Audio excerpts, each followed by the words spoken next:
अस्सलामुअलैकुम, very good morning, welcome to new Pakistan. मैं हूं आपके साथ अनवार खावर। उम्मीद करते हैं आप अपने दिन का आगाज़ कर चुके होंगे और खैर खैरियत से होंगे।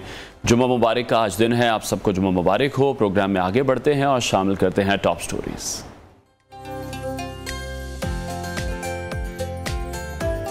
सियासत का गोरख धंधा पर गंदा, डॉलर बेचने वाले बहुत, खरीदने वाला कोई नहीं। IMF की नई फरमाइश, गैस भी महंगी करो।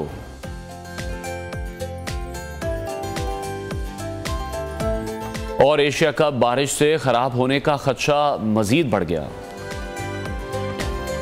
सबसे पहले बात करेंगे मुल्क में जारी मुआशी बहरान के हवाले से, जिसके हल के लिए इस वक्त निगरान हुकूमत और फौज मिलकर काम कर रहे हैं। हमने देखा कि army chief general Asim Munir मुआशी बहरान को हल करने के लिए इंतहाई संजीदा कोशिशें करते दिखाई दे रहे हैं। जहां बैरून मुल्क से मुल्क में सरमायाकारी की कोशिशें की जा रही हैं और अब फैसला ये कर लिया गया है कि डॉलर और चीनी के जो स्मगलर्स हैं उनको मुल्क के साथ मजीद खिलवाड़ नहीं करने दिया जाएगा। देर आए लेकिन दुरुस्त आए। उम्मीद है मुल्क बेहतरी की तरफ गामजन होगा। हम सब यही दुआ करते हैं और यही चाहते हैं। वाने सियासत की अगर बात करें तो निगरान वजीर आजम अनवारुल हक काकड़ ने कहा है कि दहशतगर्दी के खिलाफ हमारे अज़्म को कमजोर नहीं किया जा सकता। साथ ही साथ बात करेंगे चौधरी परवेज इलाही के हवाले से, जो कि बार बार रिहाई के अहकामात के बावजूद भी जेल में हैं और अभी तक उनकी रिहाई के इम्कानात नजर नहीं आ रहे। साबिक विफाकी वजीर चौधरी सालिक हुसैन ने चौधरी परवेज इलाही को जवाब देते हुए यह कहा है कि सब जानते हैं कि वजीर बनने का शौक किसको था, मामू बेटे का गुस्सा मुझ पर निकाल रहे हैं। इस तरह की बातें हम पहले भी सुनते आए हैं कि जो असल में इशू है वो है मोनस इलाही का और सालिक हुसैन का। तोशाखाना की जाली रसीदों के केस में साबिक खातून अव्वल बुशरा बीबी की अबूरी जमानत में 12 सितंबर तक अभी तौसीह कर दी गई है। और दूसरी जानिब मौलाना फजलुर रहमान ने साबिक हुकूमत पर एक बार फिर से तनकीद की है और ये कहा है कि 2018 में हुकूमत मुसल्लत करने का जो मकसद था वो कश्मीर को भारत के हवाले करना था और साथ ही साथ इसराइल को भी तस्लीम करना था। दूसरी तरफ मीम का महफूज फैसला chief justice of Pakistan Umar Ata Bandial की रिटायरमेंट से पहले आएगा और ये बात खुद चीफ जस्टिस ऑफ पाकिस्तान भी कह चुके हैं। इसी हवाले से मजीद बात करेंगे। सीनियर तजियाकार मंसूर अली खान ने मैं ज्वाइन किया। मंसूर साहब, बहुत शुक्रिया आपके वक्त के लिए। नैब तरामीम का फैसला महफूज है, बज़ाहिर ऐसे ही लग रहा है कि जो नैब तरामीम पर फैसला है वो साबिक हुकूमत की कानून साजी के खिलाफ ही आएगा। तो फिर ऐसी सूरत में जो सियासतदान हैं, क्या उनके खिलाफ आप देख रहे हैं कि नैब केसेस दोबारा खुल सकते हैं और क्या ये चेयरमैन PTI के बयानिए की जीत होगी? देखिए, मेरे ख्याल में नैब, ये बिल्कुल बात दुरुस्त है कि लग यही रहा है कि नैब के हवाले से जो फैसला आएगा वो साबका हुकूमत के ख़िलाफ़ आएगा और इमरान खान साहब के मामले के अंदर इसकी जीत होगी। और दूसरी ये भी बहुत इंपॉर्टेंट बात है कि इमरान खान साहब ने ख़ुद इन नैब तरामीम का अभी तक फ़ायदा नहीं उठाया।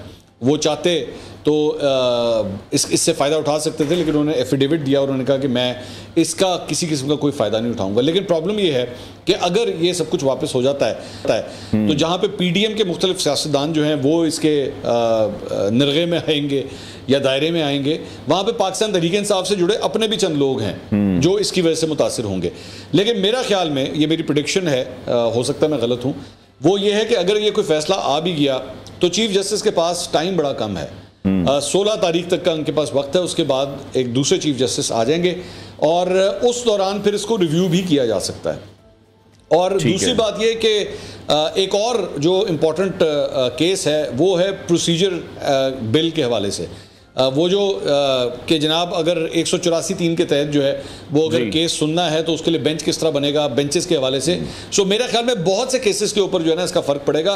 लेकिन ठीक है, लेकिन जिस शिद्दत के साथ हम चौधरी परवेज इलाही को बार बार गिरफ्तार किया जा रहा है और यही देख रहे हैं कि गिरफ्तारी का जो मामला है मोनस इलाही से जुड़ा हुआ है, या इसके अलावा भी आपको लग रहा है कोई और मामला है? जैसे चौधरी साहब ने यह भी कहा था कि मेरा प्रेस कॉन्फ्रेंस करने का कोई इरादा नहीं है। मेरे ख्याल में मामला मोनस इलाही के साथ साथ और भी बहुत सी चीज़ें हैं। एक डिमांड की लिस्ट है जिसमें मोनस इलाही भी मेरे ख्याल में शामिल हैं इस सारी चीज़ के अंदर। परवेज़ इलाही साहब जो है वो मुझे ये लगता है कि मुश्किल में फंस गए हैं। उनको भी इस बात का एहसास हो गया कि मेरी जान नहीं छोड़नी, चाहे जो मर्जी हो जाए। शायद मामला अगर मुर्गी चोरी का केस डालने तक भी आ जाए तो शायद वो भी हो जाएगा। मुझे लगता है, क्योंकि मेरे ख्याल में 8-10 दफ़ा अब तक उनकी गिरफ्तारी और रिहाई जो है वो हो चुकी है। लेकिन फिर किसी ना किसी के केस के अंदर, अब ये जो आखिरी केस है जिसके अंदर एक्चुअली इनकी गिरफ्तारी हुई है वो नामालूम अफराद के अंदर उनको डाल दिया गया। तो नामालूम अफराद के हवाले से मेरे ख्याल में पाकिस्तान में 500 FIR होंगी। तो उन 500 में से किसी और के अंदर भी इनकी गिरफ्तारी इस तरह डाली जा सकती है। तो ये हकीकत है कि एक बड़े ही भोंडे तरीके से ये प्रोसेस आगे चल रहा है, बार बार गिरफ्तारी का। लेकिन फिर परवेज़ इलाही साहब के जो मुखालिफिन हैं वो आगे से ये भी कहते हैं कि जनाब इनको प्रिविलेज भी जो है वो जितनी मिली है बार बार रिहाई के हवाले से, वो आम पाकिस्तानी को नहीं मिलती। तो मेरा ख्याल में गलतियाँ जो हैं वो दोनों साइड से ही हो रही हैं।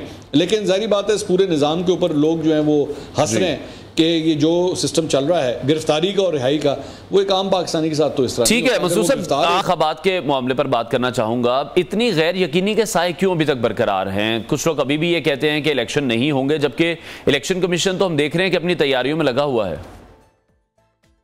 अच्छा, वैसे मैं आपको अंदर की खबर ये बताऊं कि इलेक्शन कमीशन को भी डाउट है कि शायद इलेक्शन नहीं होंगे। मतलब ये सिर्फ आम अफराद को नहीं है, इवन मैं आपको ये खुद खबर दे रहा हूं कि इलेक्शन कमीशन को खुद भी इस बात के डाउट्स हैं कि नहीं, पता नहीं इलेक्शन होंगे या नहीं होंगे।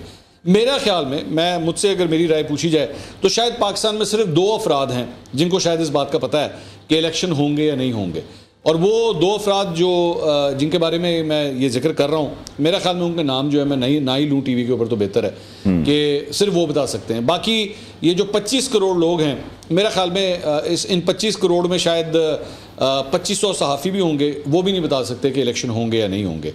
सब अपने अपने तुक्के लगा रहे हैं, तो मैं भी अगर उन तुक्कों की, ठीक है। अच्छा सर, बैक इन 2017 अगर हम देखते हैं तो इतने खराब मुआशी हालात नहीं थे। आज अगर हम मुआशी हालात को देखें तो ये खराब मुआशी हालात की जिम्मेदार हमें 2 हुकूमतें लगती हैं। एक पाकिस्तान तहरीक इंसाफ, और दूसरी जो तनकीद है वो PDM पर की जाती है कि अगर शहबाज शरीफ वजीर आजम की कुर्सी कबूल नहीं करते और नून लीग को महंगाई की वजह से ये बदनामी नहीं मिलती, तो आप समझते हैं कि शहबाज शरीफ के पास वजीर आजम बनने के सिवा उस टाइम कोई दूसरा ऑप्शन मौजूद ही नहीं था।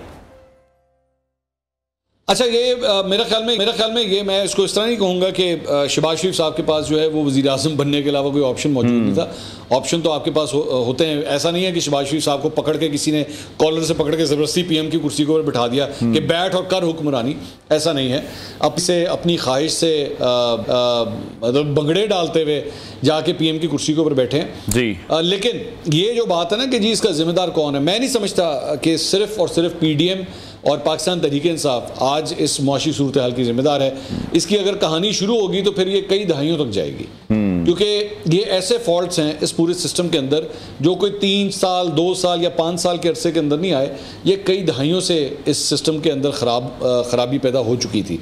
लेकिन हर हुकूमत ने जो है वो, अगर फॉर एग्जांपल टायर पंक्चर हो जाए ना, मैं एक क्रूड सी एग्जांपल देता हूँ, टायर अगर पंक्चर हो जाए तो आप उसको सनी प्लास्ट लगा के जो है उस पंक्चर को बंद नहीं करते, आपको उसको टायर शॉप के ऊपर ले जाना पड़ता है और उसके बाद जो है वो टायर वाला उसके अंदर जो है पंक्चर लगाता है, फिर वो टायर इस्तेमाल के काबिल होता है। लेकिन पाकिस्तानी मईशत का टायर जो है ना, मुझे लगता है कि सिर्फ वह पंक्चर वाला ही नहीं है बल्कि वो फट चुका है और अब वो इस्तेमाल हो ही नहीं सकता। लेकिन हम इस बुसीदा निज़ाम के अंदर उसके ऊपर बार बार पंक्चर लगा के हम कोशिश कर रहे हैं कि किसी तरह गाड़ी जो है वो चलना शुरू हो जाए। अगर तो यही फॉर्मूला आगे भी चलता तो फिर मुल्क में इसमें बहरान मौजूद हैं। मुआशी बहरान की बात करें, सियासी बहरान की बात करें, आपको लगता है जो अगली मुंतखब हुकूमत आएगी उसके पास इन तमाम चीज़ों का कोई हल होगा? और दूसरा जो बात हम सुनते हैं ज़्यादा कि चार्टर ऑफ इकॉनमी होना चाहिए, तो जो तमाम सियासी जमातें हैं उन्हें चार्टर ऑफ इकॉनमी की तरफ जाना चाहिए ताकि जो मुआशी मामलात हैं उन पर ऐसी मर्जी ना की जा सके जैसी पाकिस्तान तहरीक इंसाफ की हुकूमत ने जाते जाते की थी। मेरा ख्याल में सिर्फ सियासी जमातों के दरमियान चार्टर ऑफ इकॉनमी नहीं, अब मामला सियासी जमातों से भी बाहर आ चुका है। पाकिस्तान के अंदर जितने भी स्टेक होल्डर्स हैं उन स्टेक होल्डर्स में इदारे भी शामिल होते हैं, पाकिस्तान की इस्टेब्लिशमेंट भी शामिल होती है, जुडिशरी भी शामिल होती है, ब्यूरोक्रेसी भी शामिल होती है और सियासतदान भी शामिल होते हैं। अगर अब आपने चार्टर ऑफ इकॉनमी करना है तो आपको इन तमाम स्टेक होल्डर्स को लाना पड़ेगा। ऐसा मुमकिन नहीं है क्योंकि इससे पहले जब मिसाक जमहूरियत हुआ था, चार्टर ऑफ डेमोक्रेसी हुआ था, तो उस चार्टर ऑफ डेमोक्रेसी की धज्जियां जो है वो बिखेरने के लिए एक तीसरी जमात को लाके लॉन्च किया गया, पाकिस्तान तहरीक इंसाफ को। तो इस मरतबा अगर आप तमाम सियासी जमातों को मिला के भी चार्टर ऑफ इकॉनमी साइन कर लेंगे तो और बड़े एक्सटर्नल फैक्टर्स हैं जो उस चार्टर ऑफ इकॉनमी को फाड़ने के लिए या उसका बेड़ा गर्क करने के लिए। अभी इन फ्यूचर आप क्या देख रहे हैं? क्योंकि इलेक्शन में ताखीर की जो ख्वाहिश है वो तो मुस्लिम लीग नून की है और कुछ महसूस अभी ये हो रहा है कि जिस तरह पाकिस्तान पीपल्स पार्टी है या पाकिस्तान तहरीक इंसाफ है वो कम अज कम इलेक्शन के मामले पर हमें एक ही पेज पर नजर आ रहे हैं। मेरी इतलात के मुताबिक पाकिस्तान पीपल्स पार्टी का वक्त जब इलेक्शन कमीशन के दफ्तर में मिलने के लिए गया था ना, तो वहाँ पे उन्होंने इलेक्शन कमीशन को 90 रोज़ के हवाले से कोई जोर नहीं लगाया।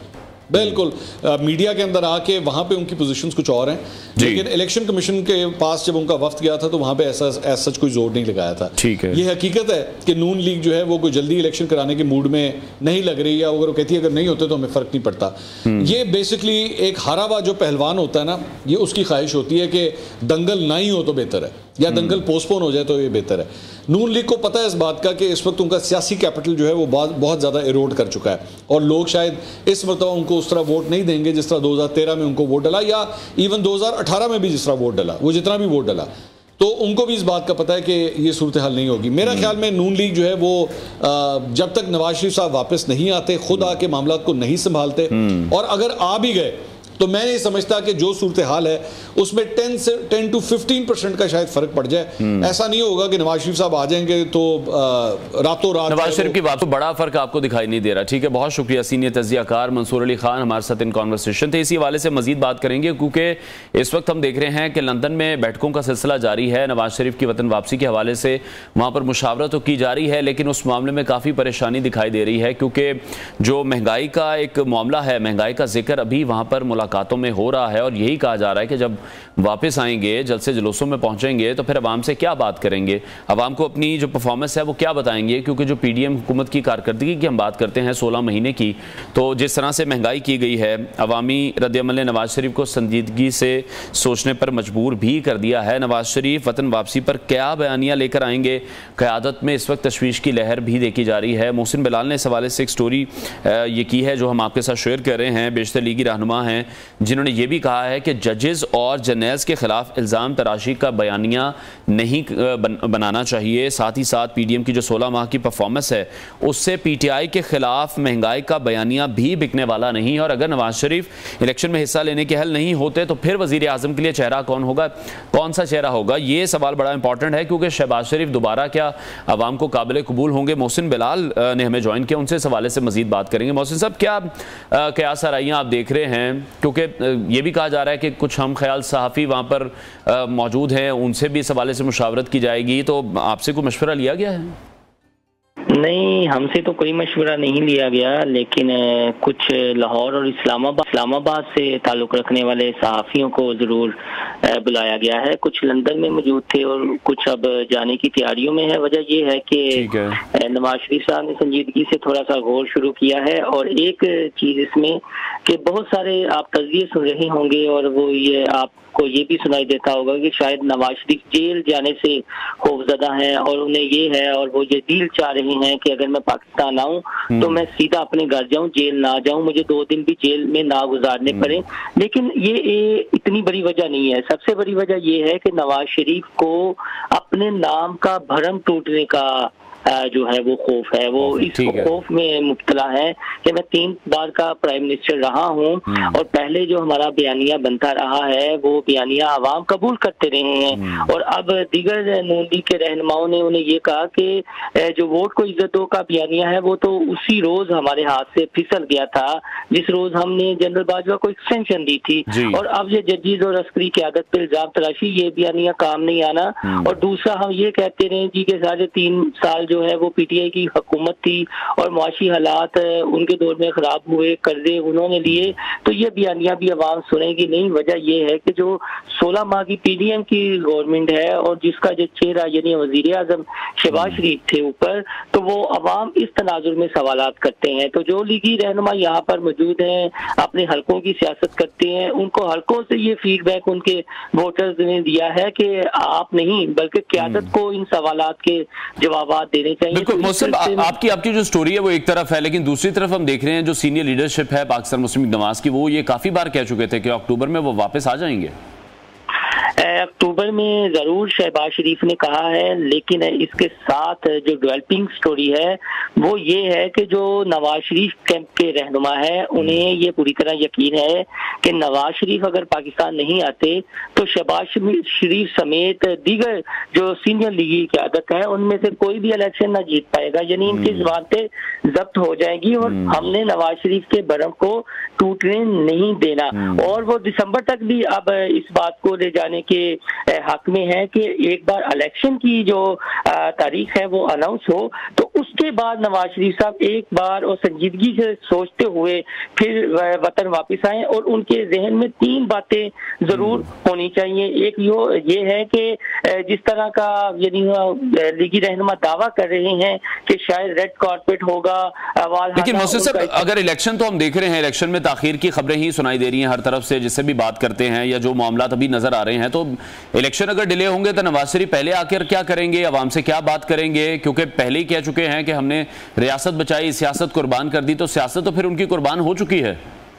जी बिल्कुल ऐसा ही है। जो लीगी रहनुमा है वो यही कहते हैं कि अगर तो इलेक्शन डिले हो जाते हैं तो फिर नवाज शरीफ को नहीं आना चाहिए, बल्कि अगर अक्टूबर है तो फिर उन्हें दिसंबर या फिर अगले साल जो है वो कोई डेट दे देनी चाहिए, लेकिन उन्हें फिर नहीं आना चाहिए, बल्कि इस निज़ाम को देखना चाहिए कि ये निज़ाम किस करवट बैठेगा। और सबसे बड़ी बात जो है वो लीगी हल्के ये करते हैं कि जो हमारा बयानिया है वो बयानिया मुआशी तौर पर होना चाहिए कि हम पाकिस्तान को मुआशी तौर पर मजबूत कैसे कर सकते हैं। लेकिन दूसरी जाने ये भी देखा जा रहा है, जिसने मजीद लीगी रहनुमाओं को जो है थोड़ी सी उनमें तशवीश की लहर पैदा हो गई है इस इकदाम से कि जो आर्मी चीफ इकदाम उठा रहे हैं, खासतौर पर डॉलर की कीमतों को कंट्रोल करने के हवाले से, और जो बिजनेस कम्युनिटी से उन्होंने मुलाकातें की हैं। और अगर ये बेहतरी लाना मौजूदा जो इस्टेब्लिशमेंट है वो शुरू हो जाती है तो फिर ये पीडीएम और जो पीटीआई का बयानिया है वो कहाँ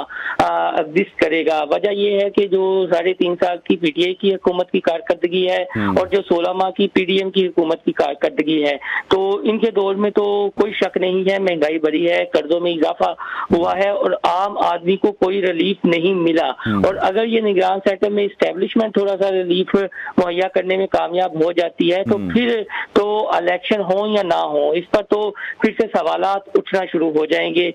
वजह यह है कि एक तबका ऐसा भी है सारी बड़ी जमातों में, वो ये सोच रहा है कि अगर इलेक्शन होने के बाद भी हालात इस तरह के रहे तो लेकिन अभी मोहसिन साहब अभी जितनी ये तमाम बातें हुई हैं, आपने जो स्टोरी अभी आपकी तरफ से सामने आई है, तो कौन कौन सी सीनियर लीडरशिप है जो अभी जाएगी मजीद मुलाकातें करने लंदन? कौन से ऐसे सहाफी हैं जिनको बुलाया गया है, जिनसे मुशावरत की जाएगी इस हवाले से?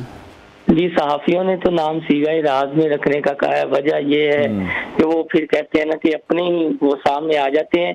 लेकिन ये आप देख लें कि जो कौन कौन सी लीडरशिप को बुलाया गया है?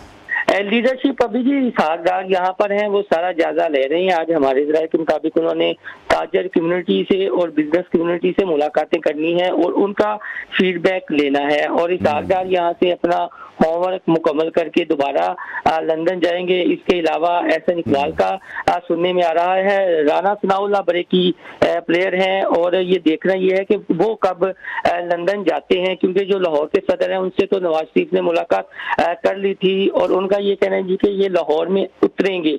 लेकिन राना सनाउल्लाह क्योंकि पंजाब के सदर हैं और वो भी जिलाई सतह पर अपना होमवर्क कर रहे हैं। फिर देखना ये है कि मरियम नवाज कब अपनी लंदन की टिकट कटवाती हैं, और जब मरियम नवाज अपनी लंदन की टिकट कटवाएंगी तो उससे ठीक है। बहुत शुक्रिया मोहसिन बिलाल हमारे साथ मौजूद थे। हमें अपनी ब्रेक लेते हैं, ब्रेक के बाद आपको दोबारा ज्वाइन करेंगे, साथ रहिए।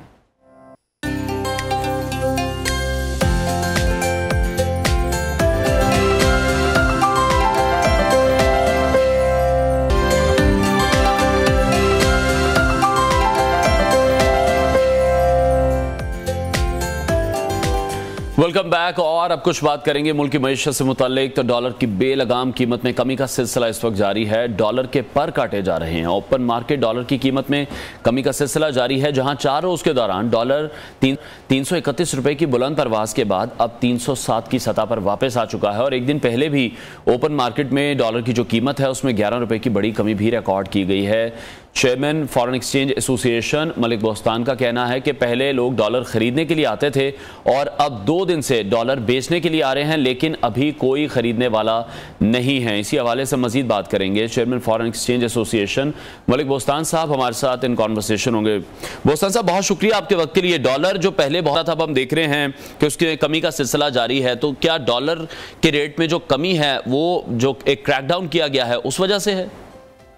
बिल्कुल। सबसे पहले ये तो अल्लाह का करम है, नबी पाक के सदक़े में जिन्होंने पाकिस्तानी रुपए को मैशत को मजबूत करने का दरवाज़ा खोला है। और सबसे क्रेडिट जो है आर्मी चीफ आसिम मुनीर साहब को जाता है, जिन्होंने ये क्रैकडाउन किया और माफिया के खिलाफ ऑपरेशन शुरू किया। और हमने उनसे अपील की थी कि पाकिस्तान के जो जितनी भी बड़ी मार्केटें हैं एक्सचेंज कंपनी की, वहाँ ये ब्लैक मार्केट वाले खड़े होते हैं और कस्टमर को घेर के ले जाते हैं और हमसे ज्यादा ऑफर करके उन्होंने सारी करेंसी को आगे आने नहीं दे रहे, जिसकी वजह से इंटर बैंक और हमारा रेट 30 रुपए तक चला गया। अगर इनको ना रोका गया पाकिस्तानी रुपए को ये तहस नहस कर देंगे।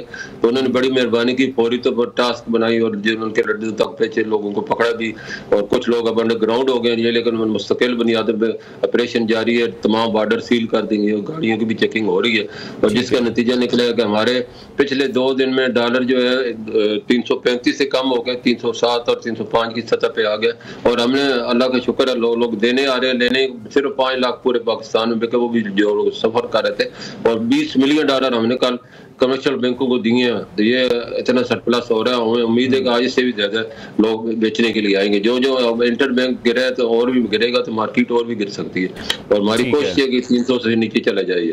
ठीक है बोस्टन साहब, हम देख रहे हैं क्रैकडाउन किया गया, तो पहले इस तरह से कोई फोर्स मौजूद नहीं थी, पहले इस पर कोई काम नहीं किया जा रहा था? पहले ये मौजूद था, वो लोग करते थे, लेकिन वो बस उनके कोई प्रोफेशनल छापे नहीं होते थे, बस सुनी सुनाई पे हुआ या उसमें आपको पता है हर जगह ब्लैक शीप होती है, कुछ पैसे लेके छोड़ देते थे और दूसरे दिन फिर वो आ जाते थे। तो अब जो है FAA भी साथ है, कस्टम भी साथ है, सारे महकमे मिलकर एक जॉइंट टीम वर्क बने, तो ये बड़ा अच्छा हो गया और इसको मुस्तकिल बुनियादों पे रहना चाहिए। पहले भी 2-3 दफा मैंने किया लेकिन फिर ये वापस आ जाते हैं। अब वापस कोई आना चाहिए, इनके जो है जितने भी करेंसी निकले वो फ्रीज होनी चाहिए और उन्हें इसके ऊपर सजा भी होनी चाहिए। और इसके साथ साथ ये भी होना चाहिए जो लोग यानी कि ब्लैक मार्केट से लेके ब्लैक मार्केट के जिनको जो बेचते हैं उनका भी डेटा लेके उनके खिलाफ एक्शन होना चाहिए। जुर्म है पाकिस्तानी मैशत को अनडॉक्यूमेंटेड करके 9000 अरब रुपए जैसे बिजनेस कोच ने बताया सट्टेबाजों के पास पहुंच गए और कभी जब चाहते हैं वो कभी चीनी की बुरान पैदा करते हैं, कभी डॉलर का बुरान पैदा करते थे। तो ये मैं इनको नॉन फाइलर की सहूलत खत्म करके इनको जो है बिल्कुल फाइलर बनाना चाहिए ताकि हमारी इकॉनमी डॉक्यूमेंटेड हो और पाकिस्तान की मैशत और रुपया मजबूत हो। ठीक है, अच्छा, जिस तरह स्टेट बैंक की जानिब से भी स्ट्रक्चरल रिफॉर्म्स मुतारिफ करवाई गई हैं और ये कहा जा रहा है कि दिसंबर तक जो करेंसी डीलर्स हैं वो खत्म हो जाएंगे, ज़र मुबादला का जो लेन देन है वो बैंक किया करेंगे, इसको जरा कंफर्म कीजिएगा, ये किस हद तक दुरुस्त है? नहीं, ये सारी अफवाहें हैं, लेकिन उन्होंने बैंकों को ये जरूर, बैंकों से पिछले 4 साल से पीछे स्टेट बैंक लगे हुए अपनी ब्रांचें बनाए और ताकि लोगों को अच्छा कंपटीशन मिले। लेकिन बैंक जो है सिर्फ 2 बैंकों ने अपनी 2 बी बैंक और नेशनल बैंक ने बनाई, बाकी अब उनको सबको कहा है कि कम से कम 10 ब्रांचें आप बनाएं। तो हमें इससे कोई फर्क नहीं पड़ता, इससे अच्छा बैंकों का एक प्रोफेशनल टीम होती है और एक्सचेंज कंपनियों का इतने ज्यादा प्रोफेशनल नहीं होते। लेकिन हम भी कोशिश करें, अब उन्होंने कैपिटल देकर आपको पता है 500 मिलियन कर दिया और कॉर्पोरेट कल्चर लाना चाहते हैं और हम लोग भी इसके ऊपर एक बाकायदा अपना ट्रेनिंग का इंस्टीट्यूट बनाएंगे जिसमें जितने भी एक्सचेंज कंपनी के लोग हायर होने के बाद वो वहाँ ट्रेनिंग करें जैसे बैंकों की करते हैं, ताकि पता चले कि कॉर्पोरेट कल्चर और पाकिस्तान को जो मुकाबले की फजा पैदा होगी। तो हमें इसमें कोई इतराज नहीं, हमने तो बल्कि यहाँ तक भी कह दिया था जब पिछले दिनों बहुत ज्यादा कहा जा रहा था कि एक्सचेंज कंपनी को बंद कर दिए, ये मुल्क के लिए नुकसानदेह है, तो हमने वॉलंटियर लगाया जो हम मुल्क के लिए हमारी फौज अगर जान कुर्बान सकती है तो हम तो कारोबार भी कुर्बान कर सकते हैं। हमारे कारोबार टेक ओवर कर ले, बैंक हमें पैसे दे दे जो हमने किए हैं, लेकिन हमने अपनी जो हमारी जो इस वक्त मैं आपको बताता चलो एक्सचेंज कंपनी पिछले 2010 से 50 अरब डॉलर मुल्क में लेके यहाँ रिकॉर्ड है, उसमें से 31 अरब डॉलर गवर्नमेंट पाकिस्तान को कमर्शियल बैंकों के जरिए दिए और तमाम ट्रैवल को हज पे, उम्रे पे, हेल्थ पे, एजुकेशन, इमिग्रेशन सब एक्सचेंज कंपनियां दे रही हैं और बड़े अच्छे रेटों पे दे रही हैं, कम से कम मुनाफे में। ठीक है, तो पूरी दुनिया में 3% मुनाफे, हम 1% के अंदर रह के काम कर रहे हैं। ठीक है, तो बुस्तान साहब जो लोग डॉलर्स की सट्टेबाजी में मुलविस रहे हैं कि उनके खिलाफ कोई कार्रवाई अब की जा रही है? हाँ, की जा रही है और मैं समझता हूँ परमानेंट हो ये, तो कई दफा इनको पकड़े जाते हैं, फिर वापस ये कुत्ते की वो दो में बांस में से जब भी निकालो खड़ी हो जाती है, इस दो को अब काटना होगा वरना पाकिस्तान को ये काट देंगे। ठीक है, अच्छा, जो एक स्टेटमेंट थी आपकी कि पहले लोग डॉलर खरीदने आ रहे थे, अब बेचने आ रहे हैं, लेकिन खरीदार अभी कोई मौजूद नहीं है। डॉलर का जो कारोबार है वो हम देखते हैं गया सराइयों पर ही चलता है। क्या अब लोगों को ये लग रहा है कि उन्हें डॉलर खरीदने से नुकसान होगा या अब उन्हें समझ आएगी ये बात? इतने समझदार होते थे आज पाकिस्तान का ये हालत है, हम तो अपने रुपए की कदर ही नहीं करते खुद, जब हम इसको अपनी नजरों में गिराएंगे तो पूरी दुनिया इसको गिराएगी।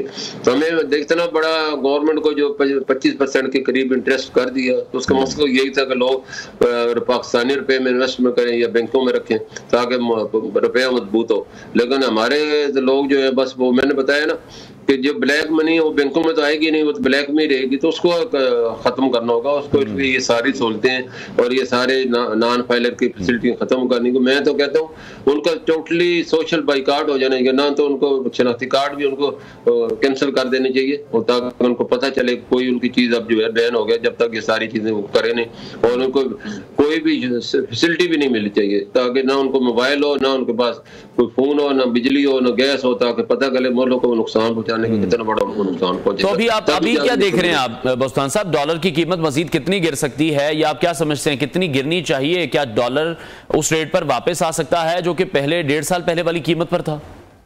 बिल्कुल आ सकते हैं, हमारे लोगों पे मुनसर है। आप देखो ना, बिलियन डॉलर लोगों के घरों में पड़े, और रिकॉर्ड में बता रहा हूँ डॉलर की कोई कमी नहीं है। पिछले 30 साल में 180 अरब डॉलर पाकिस्तानी बैंकों से रिकॉर्ड तो गैर मुल्की बैंकों में ट्रांसफर हुए, और हमारे कर्जे 130 अरब डॉलर, 50 अरब डॉलर तो फालतू है इसके हिसाब से, जो गैर कानूनी गया इंडिया वाले से गया, जो घरों में पड़ा है जिसको कोई हिसाब किताब ही नहीं है, वो भी बिलियन डॉलर है। तो पाकिस्तान में सिर्फ गुड गवर्नर की कमी है, एतमाद की कमी है। हुकूमत जो है इनको अपने जो लोग हैं जिनका पैसा बाहर पर उनको एतमाद में ले, बजाय IMF की, वर्ल्ड बैंक की और गैर मुल्की लोगों की मिलते, इनकी मिलते कर लेने को बोले जो हम आपको तहफ़्फ़ुज़ देंगे, और ना आपसे कोई पूछ होगी, अपना पैसा बैंकिंग चैनल से ले गए वापस ले आए, हम आपको फैसिलिटेट करेंगे। और आपके लोग क्यों ले जाते हैं, उनको पता है आप जहाँ भी हुकूमत की पहुंच सी चीज से कहते हैं दूर हो जाए, ताकि ना फ्रीज कर सके ना इंक्वायरियां कर सके, तो इस चीज को खत्म करना होगा।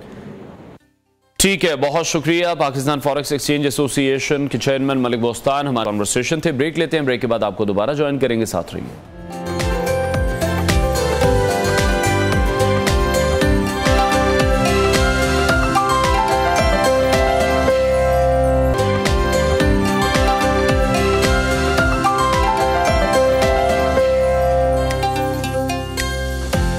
Welcome back. मुल्क की मुआशी सिमत दुरुस्त करने के लिए इस वक्त हंगामी इकदाम की ज़रूरत है, और हंगामी इकदाम की सिमत भी दुरुस्त होना ज़रूरी है। जिस तरह से ताजरों की आर्मी चीफ से मुलाकात हुई और उसमें यह जोर दिया गया कि जो तमाम सियासी जमातें हैं वो इलेक्शन से पहले चार्टर ऑफ इकॉनमी करें, ताकि मुआशी मामलात में मनमानियाँ करने का सिलसिला ख़त्म किया जा सके। IMF की शराइत से निगरान हुकूमत का इम्तिहान हम देखने शुरू हो चुका है, जहाँ IMF ने निगरान हुकूमत से अखराजात कम करने और इदारों की निजकारी का अमल तेज़ करने का मुतालबा भी कर दिया है। साथ ही साथ 3 अरब डॉलर के स्टैंड बाय मुआहदे के तहत जो 203 सरकारी कंपनीज हैं उन्हें रवा माली साल वजारत ख़जाना के इंतज़ामी कंट्रोल में देना है। अब देखना है कि इसका क्या फ़ायदा मिलेगा, और इसके साथ साथ जो खसारे में रहने वाले कौमी इदारे हैं उनकी निजकारी का अमल भी तेज़ किया जा रहा है। दूसरी जानिब IMF ने 200 यूनिट तक बिजली इस्तेमाल करने वाले सार्फिन को रिलीफ देने पर आमादगी का इजहार भी किया है। IMF ने सार्फिन के बिलों की 3 माहाना एक साथ में वसूली की इजाज़त दे दी है। ताहम इसके बदले में भी एक और मुतालबा सामने आया है, जो कि एक बार फिर से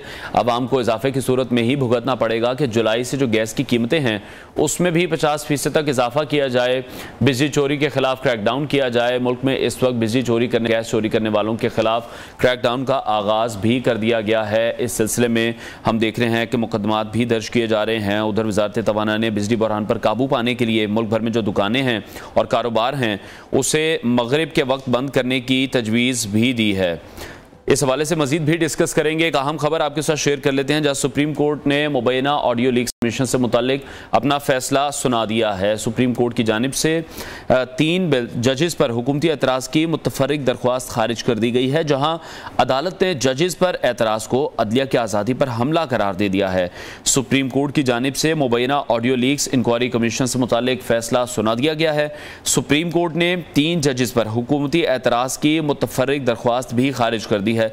अदालत ने जजेस पर एतराज़ को अदलिया की आज़ादी पर हमला करार दिया है। सईद बलोच हमारे कॉरेस्पॉन्डेंट हमें मजीद अपडेट करेंगे। सईद, बताएगा अदालती कार्रवाई से मुतालिक।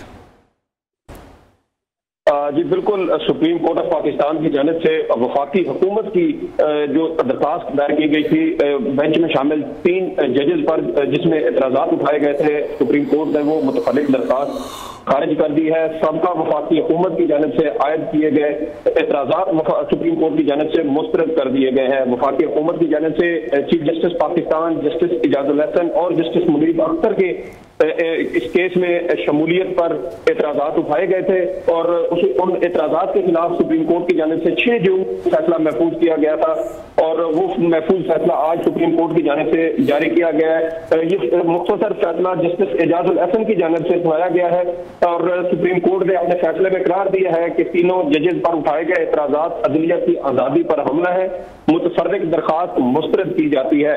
वफाकी हुकूमत की जानिब से मई के महीने में जो मुबैना ऑडियो लीक्स आई थी, 9 ऑडियो थी जिनकी इंक्वायरी के लिए जस्टिस काजी फराइज ईसा की सरबराही में एक इंक्वायरी कमीशन तश्कील दिया था। इस बेंच में इस इंक्वायरी कमीशन में इस्लामाबाद हाई कोर्ट के चीफ जस्टिस आमिर फारूक और बलूचिस्तान हाई कोर्ट के चीफ जस्टिस नईम अफगान शामिल थे और इस ऑडियो लीक्स कमीशन की 2 इस पे इजलास हुए थे और उसके बाद चीफ जस्टिस की सरबराही में 5 रुकनी लार्जर बेंच ने उस इंक्वायरी कमीशन की तश्कील को और उसकी कार्रवाई को रोक दिया था और ताहाल उस पर हुक्म इम्तना बरकरार है। जबकि दूसरी जानिब वफाकी हुकूमत की जानिब से चीफ जस्टिस एजाजुल हसन और जस्टिस मुनीब अख्तर पर एतराज़ात उठाए गए थे क्योंकि चीफ जस्टिस की खुशदामन की एक ऑडियो मुबैना तौर पर सामने आई थी। इसके अलावा जस्टिस एजाजुल हसन जस्टिस मज़ाहिर नकवी के साथ जो साबिक CCPO लाहौर के गुलाम महमूद डोगर उनके केस में शामिल थे और जस्टिस मज़ाहिर नकवी की साबिक वज़ीर पंजाब के साथ एक ऑडियो भी जारी हुई थी। इसी तरह इन्हीं जो नुकात थे इनको बुनियाद बनाकर साबका वफाकी हुकूमत की जानिब से 3 साहिबान के ऊपर एतराज़ात उठाए गए थे और कहा गया था कि इनका audio leaks inquiry commission case की जो बेंच है उसमें बैठना मफादात के टकराव है, इसलिए ये तीनों जज साहिबान अलग हो जाए। लेकिन अब सुप्रीम कोर्ट की जानिब से 3 माह बाद महफूज किया गया जो फैसला सुनाया गया उसमें हुकूमती मुतफर्रिक दरखास्त खारिज कर दी गई है। जी ठीक है, बहुत शुक्रिया सईद बलोच, हमें अपडेट कर रहे थे। करेंगे माहिर मईशत डॉक्टर शाहिद हसन सिद्दीकी ने हमें ज्वाइन किया। डॉक्टर साहब बहुत शुक्रिया आपके वक्त के लिए। क्या लग रहा है आपको डॉलर रेट में मजीद कितनी कमी हो सकती है? मुस्बत असरात तो इसके मार्केट पर ज़रूर आएंगे। सवाल यही पूछा जा रहा है कि डॉलर मजीद कितना नीचे आ सकता है? नहीं, पहले तो हम ये समझ लें कि वाकई डॉलर जो है रुपया नीचे आ रहा है, इसलिए कि पहले दानिस्ता रुपये की कदर गिरने दी गई, बड़े अरसे तक सट्टेबाजों को मौका दिया गया और जो है स्मगलर्स को मौका दिया गया, हुंडी हवाले के कारोबार को मौका दिया गया, बैंकों को मौका दिया कि रुपए की कदर गिरा के मुनाफा कमाएं। ये बात मैं क्यों कर रहा हूँ? मैं पुरानी तारीखों में नहीं जाता। आप देखिए 12 जुलाई 2023, 2 महीने की बात है ना, तो उस वक्त 275 रुपए का रेट था। अब वो बढ़ना शुरू हुआ, ले गए, मुनाफा कमाते रहे, लूटमार करते रहे। स्टेट बैंक भी खामोश था, वजारत खजाना भी खामोश था और जो स्मगलिंग रोकने वाले इदारे थे वो भी खामोश थे। अब उसके बाद जैसे माजी में 15-20 सालों में यही ड्रामा हुआ है, पहले कमाने का मौका देते हैं और रुपये की कदर को गिरने देते हैं, लेकिन वो पुरानी कीमत पर फिर वापस आता नहीं है। अब ये 275 से अब ये बेहतरी आई है, उसके बाद आज भी 304 का रेट बताया गया है। तो इसका मतलब है कि 29 रुपया फी डॉलर आज भी रुपए की कदर कम है। इतनी बेहतरी के बावजूद, क्रैक डाउन के बावजूद, ये जो क्रैक डाउन हुआ है, ये देखिए आपने, ये आर्मी चीफ ने मीटिंग्स की हैं, उसके बाद स्टेट बैंक भी हरकत में आया, उसके बाद ही आए। तो ये माजी का जो मेरा तजर्बा है वो ये है, इस किस्म के जब भी क्रैक डाउन यानी एडमिनिस्ट्रेटिव एक्शन हुए, ये बड़ा आर्जी होता है, इसलिए कि जो हमारे हुंडी हवाले के कारोबार करने वाले हैं वो अंडरग्राउंड चले गए, पकड़े जाएंगे। और अब लोगों को ही पता है कि जो है रुपए की कदर में बेहतरी नहीं, मैंने कम गिरेगा नहीं, तो जिन्होंने होल्डिंग की थी वो भी आहिस्ता आहिस्ता निकाल रहे हैं। तो ये बहुत ज्यादा खुशी की बात नहीं है। पहला सवाल तो ये है कि 20 दिन तक निगरान हुकूमत क्या कर रही थी, स्टेट बैंक क्या कर रहा था, कौन सा एक्शन लिया? अब IMF ने कहा था कि जी आप 1.25 का फर्क से ज्यादा परसेंट से ज्यादा ना रखें, वो फर्क हो गया 30 रुपए 40 रुपए, तो वहां से भी एक दबाव था। ठीक है, अच्छी चीज हुई है, अच्छी चीज हुई है, मैं ये नहीं कहता, लेकिन इसमें खुशियां मनाने की कोई बात नहीं है। 29 रुपए आदमी भी है और अगर सही इकदाम करें तो मेरे अपने ख्याल से ये 250 पर आना वापस आ सकता है। ठीक है डॉक्टर साहब, एक और अहम बड़ा इशू है जहां पर हम देख रहे हैं, जब बिजली के बिल्स आए हैं लोगों ने शोर डाला, निगरान हुकूमत सर जोड़कर बैठी, IMF को लिखा गया कि जी कुछ मदद करें, रिलीफ दिया जाए। एक तरफ 200 यूनिट वालों को रिलीफ देने का IMF अगर अभी कह रहा है, तो साथ ही साथ गैस में 50% इजाफे का भी कह रहा है, तो ये मामला तो फिर वैसे ही लग रहा है कि जहां से निकले फिर उधर वापस फंस गए। बिलाशुबा देखिए, पहले तो जो निगरान हुकूमत है, निगरान वजीर खजाना, उन्होंने जो IMF को वो दिया था मंसूबा, वो गलत था, वो तो रिजेक्ट होना था। अगर ये 3 किस्तों में ही करना था तो आप उनको बगैर सूद का लोन दे देते बैंकों से। देखिए बेसिक चीज ये थी कि इन्होंने बुनियादी गलती की है। ये आज भी निगरान हुकूमत भी अशराफिया के जेर असर है, उन्हीं के मफाद में फायदे कर रहे हैं। मैं फिर कह रहा हूँ ये मसले का हल नहीं है। मसले का हल ये था कि आप क्रैक डाउन जो कर रहे हैं, कभी नाजायज असासों पे क्रैक डाउन भी तो करें। यानी ये आर्जी तौर पर आपने कर दिया कि बिजली के नर्ख पर कर दिया, रुपए का कर दिया, जो नाजायज असासे हैं उन पर भी तो कभी क्रैक डाउन करें कि अगर बैंक में मेरा एक आदमी का। डॉक्टर साहब ये तो हर साल की रूटीन है। जैसे आने वाले महीने हम देख रहे हैं कि गैस का इस्तेमाल बढ़ेगा, बिजली का इस्तेमाल कम होगा, तो वो गैस की तरफ आ गए हैं। अब वो कह रहे हैं वहां पर प्राइसेस बढ़ाएं, तो सीजन वाइज चलते हैं। शायद वो भी ये देख कर कि पाकिस्तान में कब किस चीज की जरूरत है उसको मजीद महंगा कर दिया जाए। बिजली पर जिस तरह देख रहे हैं आने वाले दिनों में जो 200 यूनिट हैं वो तो कम रह जाएंगे जिस तरह से बिजली का इस्तेमाल कम हो जाता है। नहीं, वो बात आपकी सही है, लेकिन अभी तो बिजली के जब अगर पेट्रोल के नर्ख बढ़ते हैं, जो मुझे नजर आ रहा है कि बढ़ेंगे, इसलिए कि आलमी मंडी में भी फर्क पड़ रहा है, तो और बिजली के नर्ख भी बढ़ने हैं, पेट्रोलियम लेवी भी आपने बढ़ना है, गैस के नर्ख भी बढ़ने हैं। महंगाई जो हुकूमत ने कही है, स्टेट बैंक ने कही है, उससे कहीं ज्यादा रहेगी। देखिए बुनियादी बात यह थी कि जब तक आप इस्लाहात नहीं करेंगे, अब लेकिन ये इस्लाहात तो हुकूमत नहीं कर सकती क्योंकि ये तो केयर टेकर्स हैं, लेकिन ये तो कर सकते हैं कि ये कानून ना तोड़ें, ताकतवर तबकों को नवाजने के लिए कम से कम कानून तो ना तोड़ें जो ये तोड़ रहे हैं।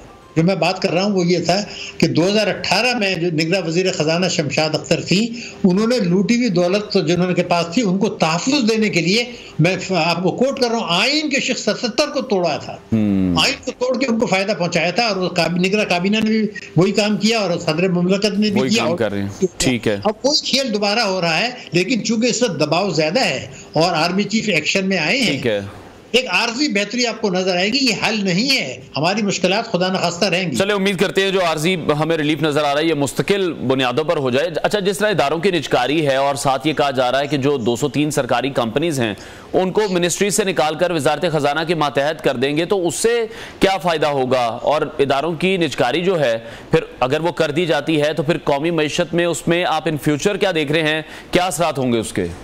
देखिए बात ये थी कि इस्लामी जमहूरिया पाकिस्तान को ये सोचना है कि हमारे पाकिस्तान दुश्मन कुव्वतें बहुत एक्टिव हैं और गैर मुल्की ताकतें पाकिस्तान के असासों को अपने कंट्रोल में लेके ईस्ट इंडिया कंपनी का दौर वापस लाना चाहती हैं, ताकि एक तरफ IMF का दबाव हो, एक तरफ अवाम का दबाव हो, दूसरी तरफ ये बैरूनी सरमायाकार। मैं एक सवाल पूछना चाहता हूँ, हुकूमत भी गौर करे और आर्मी भी गौर करे। आज जो आप निजकारी अगर किसी फॉरेनर को करते हैं या बाद में करते हैं केयरटेकर्स के बाद, अगर वो अपने शेयर जो हैं किसी हिंदू या यहूदी को बेच देते हैं तो आप क्या करेंगे? पाकिस्तान में निजकारी का अमल मुकम्मल तौर पर नाकाम है, पहली बात तो ये है। लेकिन कायदे आजम के ज़माने से ये फैसला था कि फॉरेन बैंकों को 3 से ज़्यादा ब्रांचें खोलने की इजाज़त नहीं होगी। हम जब पाकिस्तान में बैंकिंग करते थे, एक ग्रैंडलेस बैंक था जो पहले से था, बाकी चौथी ब्रांच इजाज़त नहीं देते थे।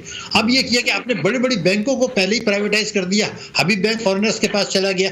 80% मालकान मेरी बैंकिंग सेक्टर के गैर मुल्की हैं। अब आप ये चाहते हैं कि फार्मेसी उनके पास है, ऑयल उनके पास है, कई सेक्टर्स उनके पास हैं, अब आप PTCL भी उनके पास है, अब ये भी आप दे दें तो मेरा मुल्क तो सिर्फ चमड़ा और टेक्सटाइल रह जाएगा ना। मेरी सलामती को खतरा है, जरा एहतियात करें। बैरूनी सरमायाकारी भी निजकारी करते हुए पॉलिसीज का ख्याल रखना चाहिए। ठीक है। अच्छा, एक जो तजवीज अभी आ रही है सामने कि बाजार जल्दी बंद कर दिए जाएं, तो अब तो हम सर्दियों की तरफ जा रहे हैं, फिर भी क्या बिजली बहरान रहेगा? इस तजवीज का आप क्या समझते हैं? अब पेश करने का क्या मकसद है? अवाम तो यही कह रही है ना हमें कोई रिलीफ देते हैं और साथ ही साथ फिर हमें कारोबार भी नहीं दे रहे। उसका दौरानिया जो है उसका वक्त अगर वो कम कर देंगे तो लोग बिजनेस किस वक्त करेंगे? मगरिब तक ये तजवीज़ दी गई है कि मगरिब को तमाम मार्केटें बंद कर दी जाएंगी। आने वाले दिनों में मगरिब का वक्त होगा 5:30-6 बजे का। जी आप बिल्कुल सही कह रहे हैं। ये फैसला शहबाज शरीफ ने भी किया था, उससे पहले भी किया था। ये ड्रामे चलते रहते हैं।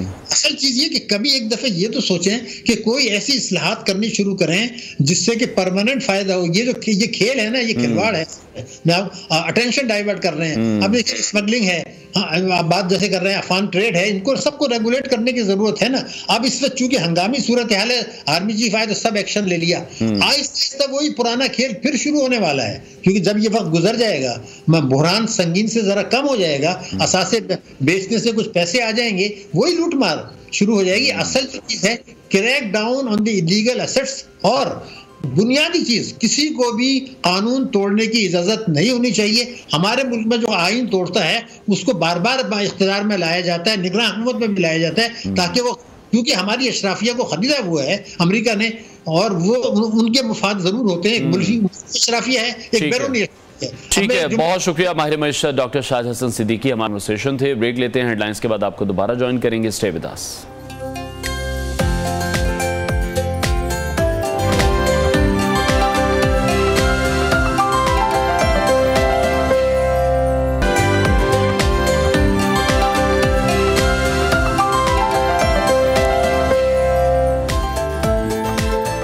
Welcome back. और अब बात करेंगे क्रिकेट की, जहां एशिया कप की चमचमाती ट्रॉफी के हुसूल की जंग अपने अरूज पर पहुंच चुकी है। सुपर 4 मरहले के मैचेस का जो सिलसिला है वो 9 सितंबर से श्रीलंका के दारुल हुकूमत कोलंबो में शुरू होने जा रहा है, जहां चौके छक्कों की बरसात होगी। उसके साथ साथ बॉलर्स हमें विकेटें बिखेरते भी नजर आएंगे।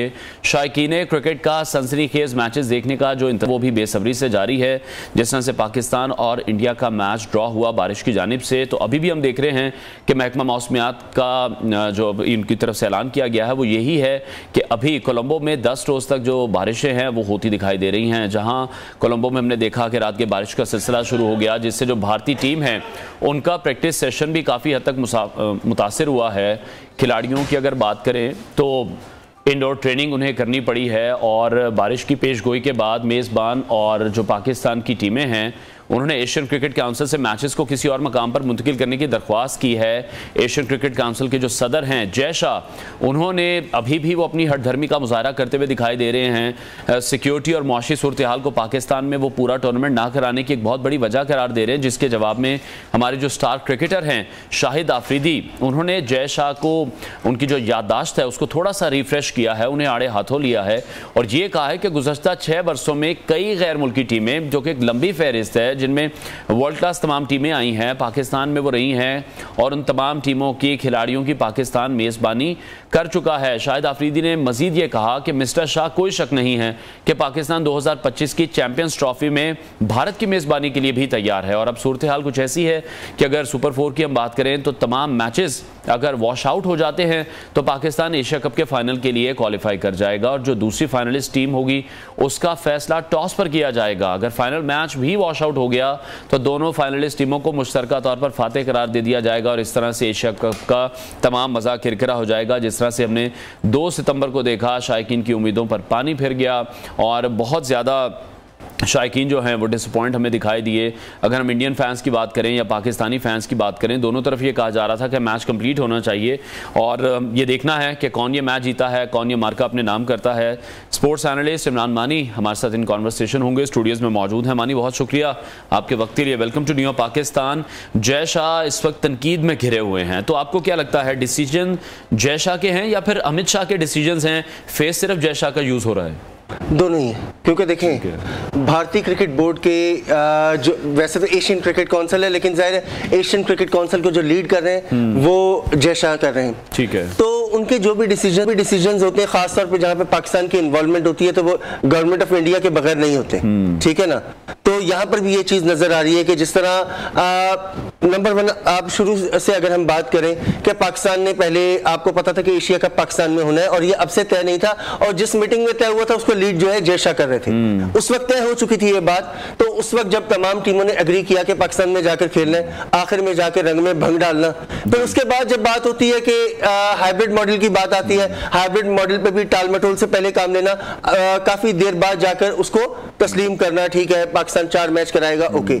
अब आके जब एक अभी फैसला होता है कि मैचेस हम बन टूटा जा रहे हैं, एकदम से डिसीजन चेंज हो जाता है, तो जाहिर सी बात है कि इसमें जय शाह पे अगर तनकीद होती है तो गलत है। हाँ, यहाँ एक चीज और ऐड करूँ, यहाँ पे थोड़ा सा पाकिस्तान का भी मैं कहूंगा कि पीसीबी ने भी यहाँ पे कुछ इसको कहने के नरमी का मुजाहरा नरमी तो की है, लेकिन अभी जब ये हम बन टूटा जा रहे थे ना, इसमें पाकिस्तान खुद भी रिलक्टेंट था। ये आपको बताऊं कि इसमें क्योंकि यहाँ पे मतलब थोड़े से कुछ लॉजिस्टिक इश्यूज थे, क्योंकि ये जो हम बन टूटा है ये थोड़ा सा यानी श्रीलंकन सिटीज में थोड़ा सा ये हट के हो जाता है, बॉर्डर साइड पे हो जाता है, तो पाकिस्तान इसमें रिलक्टेंट है। लेकिन पाकिस्तान को देखना ये चाहिए था कि आपकी क्रिकेट का मफाद किस चीज में है। यहाँ पे पाकिस्तान ने भी थोड़ा सा, हम इंडिया की तो बात करें कि भारत जो है आखिर तक वो डिसीजन कभी इधर कभी उधर करता रहा, लेकिन यहाँ पे पाकिस्तान का भी थोड़ा सा मिस्टेक मैं कहूंगा पीसीबी के। जब शुरुआत इस तमाम तर मामले की हुई थी तभी से जो स्टांस था वो सख्त ही रखना चाहिए था कि अगर पाकिस्तान नहीं तो फिर कुछ मैचेस जैसे पाकिस्तान में हुए तो बाकी फिर यूएई में ही होने चाहिए थे। शुरू में ही हमें इस पर ही रहना चाहिए। एग्जैक्टली जब पाकिस्तान ने उस वक्त ये चीज पाकिस्तान ने आप देखें कि तहफ़्फ़ुज़ात का इजहार किया था कि श्रीलंका में जो है वेदर कंडीशंस जो होंगी वो क्रिकेट के लिए हौसला अफजा नहीं होंगी, और अब जिस तरह हमारे सामने सूरत हाल आ रही है तो वो मतलब उस वक्त से ये चीज मालूम थी। तो मेरा नहीं ख्याल कि पाकिस्तान को इसके ऊपर कंप्रोमाइज कर, जब आप होस्ट है ना तो फिर आपको उसके ऊपर स्टांस लेना चाहिए। अगर तो आप सिर्फ एक पार्टिसिपेंट होते तब ठीक है, जहां मर्जी कराते। अफरीदी ने बड़ा अच्छा पॉइंट रेज किया है और बड़ा खुल के वो बोले हैं, बड़ी तनकीद उन्होंने की है और अच्छे तरीके से याद कराया है और ये गिनवाया है कि कौन कौन सी टीम किस साल में आई है, पीएसएल कितना सक्सेसफुल रहा है। तमाम टीमें खेल कर गई हैं जिनमें ऑस्ट्रेलिया भी है, न्यूजीलैंड भी है, इंग्लैंड भी है, तमाम बड़ी टीमें आ गई हैं। बाकी जो हमारे फॉर्मर क्रिकेटर्स हैं, शोएब अख्तर की बात करें, वसीम अकरम है, रमीज राजा हैं, कोई नजर नहीं आया कोई इस हवाले से कोई इतना एक्टिव नहीं। देखिए ये तो एक अलग बात है कि कोई नजर क्यों नहीं आया वो इतना कोई, लेकिन जहां तक आफरीदी के अगर स्टेटमेंट की हम बात करते हैं, बिल्कुल उन्होंने, क्योंकि शायद आफरीदी का एक अपना अंदाज है, आपको मालूम है कि जब वो क्रिकेट खेलते थे क्रिकेट भी उन्होंने इसी अंदाज में खेली, और जब वो एज एन एक्सपर्ट होते हैं या वो जब जवाब देते हैं वो भी उनका वही अंदाज, एक जो नेचुरली मतलब जो एक एग्रेसिव स्टाइल है, या जिसको कह लें कि वो क्रीज से बाहर आकर खेलते हैं, तो अभी भी वो क्रीज से बाहर आकर उन्होंने जवाब दिया है। तो बिल्कुल सही है कि देखिए आपके सामने हकीकत खुद ही बताती है, हकीकत आपके सामने है कि पाकिस्तान में सारी टीमें आ रही हैं। जब यानी क्रिकेट का रिवाइवल हुआ, इंटरनेशनल क्रिकेट का 2015 में जिम्बाब्वे की टीम के आने के बाद, उसके बाद से मतलब अब तमाम टीमें आ चुकी हैं पाकिस्तान में, इवन के वो टीम भी आई है कि जो यहाँ पर निशाना बनी थी, श्रीलंका टीम, जब वो आ चुकी है, फिर न्यूजीलैंड की टीम को कहा जाता है कि न्यूजीलैंड को जिसको सबसे सेंसिटिव टीम कहा जाता है मिला, और उसके बाद वो फिर भी आ गए। न्यूजीलैंड की टीम को क्रिकेटिंग वर्ल्ड में ये कहा जाता है कि सबसे ज्यादा, जिसको हम उर्दू में आमतौर पे कहते हैं ना छुई मई, कि वो वाली टीम कहा जाता है न्यूजीलैंड को, कि वो बड़ा नाप तोल के देख दाख के डिसीजन लेते हैं, कहीं भी जाना होता है। वो भी आ गए और मतलब बार बार आ रहे हैं सारी टीमें। उसके बाद इंडिया का नाम है, तो डेफिनेटली कि एक पॉलिटिकल डिसीजन है, क्रिकेटिंग डिसीजन नहीं। अच्छा, सोशल मीडिया पर हम बड़े जबरदस्त किस्म के मीम्स देखते हैं, कमेंट्स देखते हैं, तबसरे हम देख रहे होते हैं, वहां पर यही कहा जा रहा है कि भारत अब बारिश के पीछे छुप रहा है सिर्फ पाकिस्तान से बचने के लिए। कहा जा सकता है, देखें मीम्स की हद तक तो अगर इस पे थोड़ा सा ईमानदारी के साथ बात की जाए, ऐसा नहीं है। हाँ, एक अजराही मजाक ये बात जरूर ठीक है कि भारत जो है बारिश के, क्योंकि देखें ये बातें उनको सुनने को मिल रही है अपने रवैये की वजह से, उनका जो रवैया है क्रिकेट में, उसकी वजह से ये बातें हो रही हैं। अदरवाइज अगर बहरहाल इससे इनकार नहीं है कि इंडिया क्रिकेट की एक वन ऑफ द बेस्ट मतलब टीम है, और मतलब उसका एक अपना ट्रैक रिकॉर्ड है उसके प्लेयर्स का, या उसका इंडिविजुअली भी टीम वाइज भी, तो ये कहना मेरा ख्याल वाइज नहीं। ठीक है, अच्छा, बड़ी टीम की हम बात कर रहे हैं, लेकिन इस बड़ी टीम को हमारे 3 पेसर्स ने बड़ा परेशान किया हुआ है। शाहीन है, नसीम है, हारिस हैं। तो जिस तरह की बॉलिंग ये कर रहे हैं, उनकी बैटिंग लाइन काफी बेबस नजर आ रही है। अगर हम शुरू के ओपनर्स की बात करते हैं, बड़ा एक प्रेशर नजर आ रहा है। तो भारत के पास, जैसे पहले हम देख रहे थे बॉलिंग टैलेंट की बात की जाती है कि पाकिस्तान के पास बहुत बेहतर है, भारत के पास बॉलिंग टैलेंट उतना बेहतर पहले भी नहीं था, शायद अब भी नहीं है। तो अभी उनका लग रहा है कि बैटिंग टैलेंट भी अब उनके पास कम पड़ रहा है। नहीं, बैटिंग टैलेंट तो नहीं कहा जाएगा, उनके बॉलिंग टैलेंट तो उनके पास कभी भी बहुत ज्यादा नहीं रहा। एक मतलब बॉलर्स आते रहे, सर्टेन एरियाज में बॉलर आए, लेकिन कभी भी ऐसा नहीं हुआ कि लंबे अरसे के लिए कोई उनका बाकायदा एक पेयर बना हो। जैसे कपिल देव थे तो वो तन्हाई थे, फिर इस तरह आते रहे। हाँ, एक टाइम में जवागल श्रीनाथ या प्रसाद वो निस्बतन बेहतर था, या जहीर खान थे और तो इरफान का भी है कि जल्दी उनका टाइम खत्म हो गया। अब प्रॉब्लम है कि बैट्समैन उनके पास है, अभी भी है, जैसे उनके पास रोहित शर्मा या विराट कोहली किसी तारुफ के मोहताज नहीं है, गिल हैं, दूसरे प्लेयर्स भी हैं।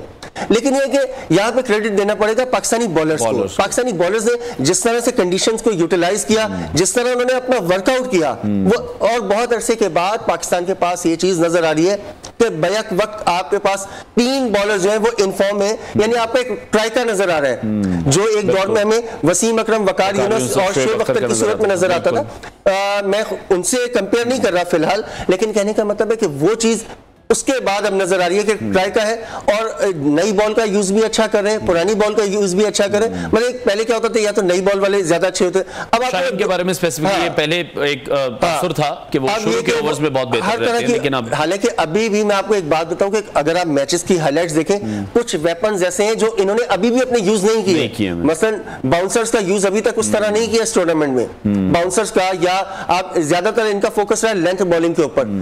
यॉर्कर भी उस तरह नजर नहीं आए अभी तक, लेकिन क्या है कि जो परफेक्शन है, एक्यूरेसी है, वो आपको जो है नजर आ रही है। ठीक है, अच्छा 10 सितंबर की बात कर लेते हैं। सबसे ज्यादा इंतजार उसी मार्के का किया जा रहा है।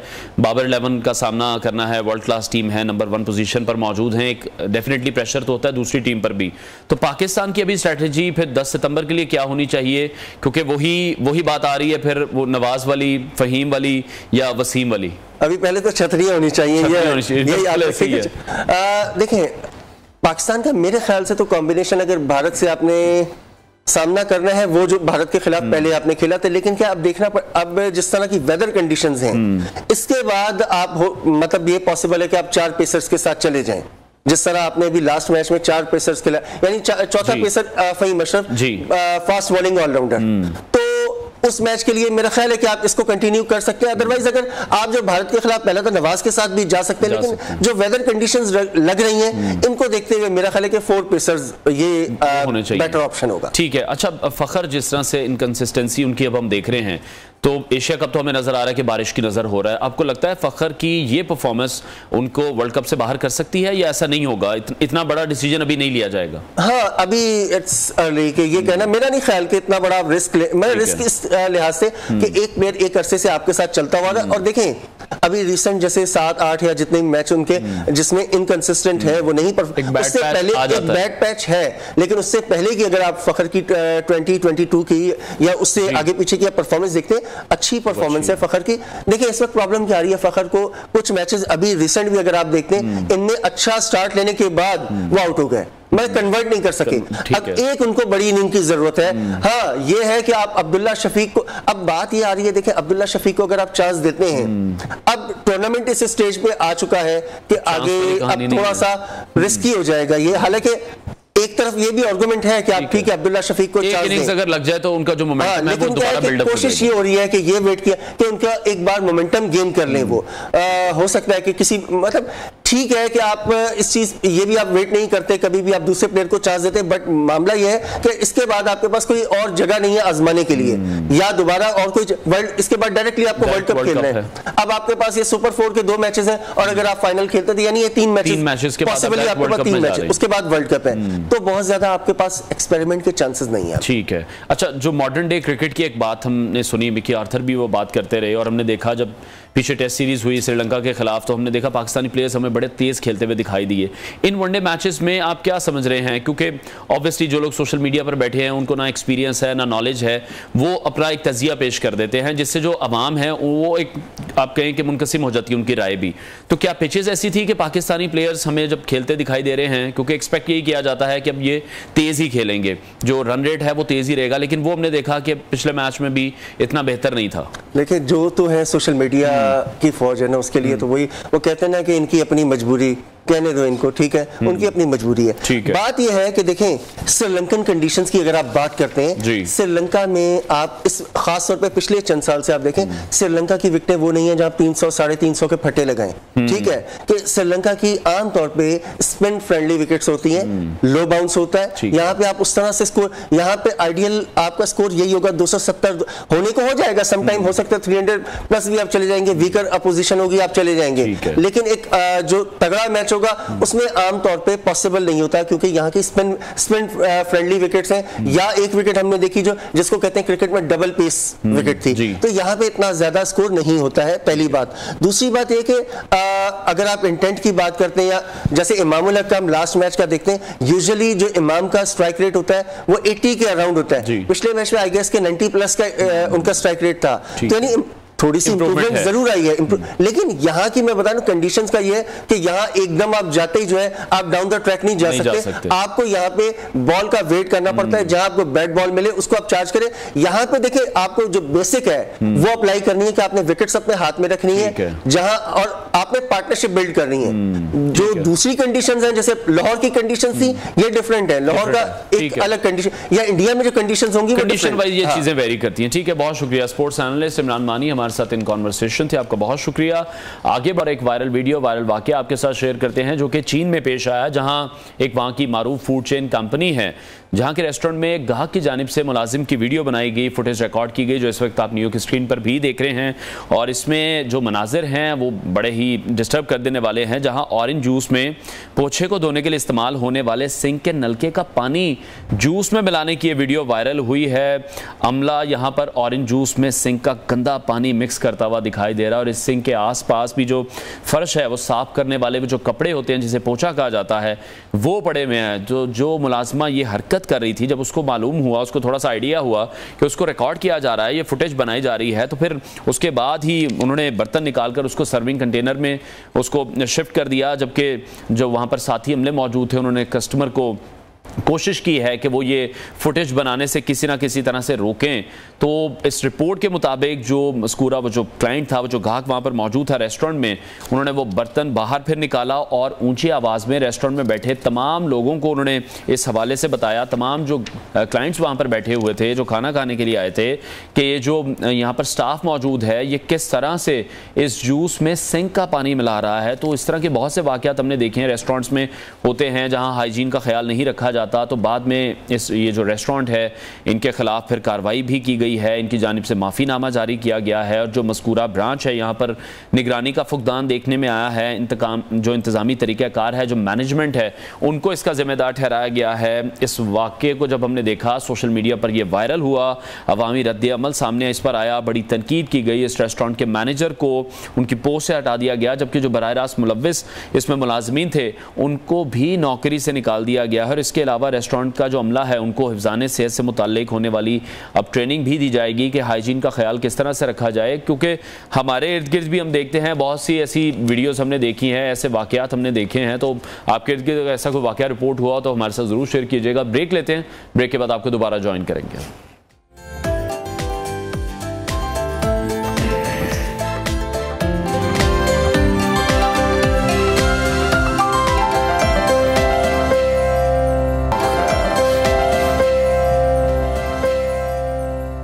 Welcome back. और अब आपकी मुलाकात एक ऐसी शख्सियत से करवा रहे हैं जो बज़ाहिर एक फ़र्द हैं मगर उनके अंदर बहुत सारी जहतें हैं।